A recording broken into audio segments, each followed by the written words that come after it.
करे नाही ये ताना ना खरा बागे छाउरी पूछ देबौ तोहारो सामान हे गे छाउरी। करे नाही ये ताना ना खरा बागे छाउरी पूछ देबौ तोहारो सामान। आज होई ना बरदा सजावा लेताऊ के छाउरी धोई के खाटिया हीरा। आज होई ना बरदा सजावा लेताऊ के छाउरी चुमा धके खाटी बबुआ।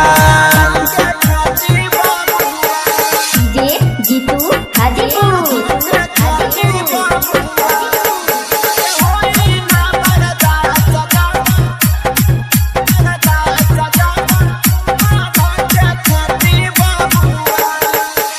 दस यौरी 20 देके मांग हौगे छाउरी चोली के सामान पसावान हे गे छौरी।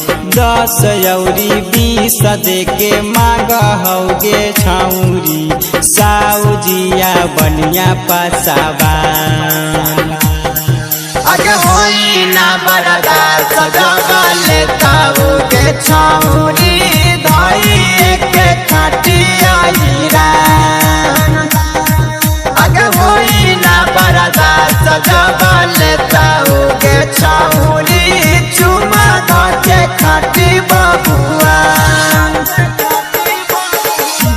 जीतू हाजीपुर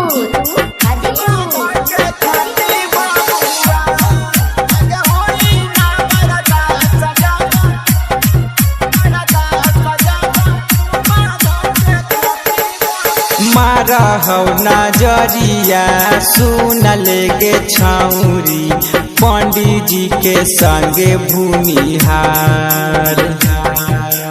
राइटर दीपू फोफिया के छाउरी तनी सा करा देना ने मान। आज होई ना बरदा सजावा लेताऊ के छाउरी चुमा धके खाटिया हीरा। आज होई ना बरदा सजावा लेताऊ के छाउरी मानी समा तंदली कर सामान।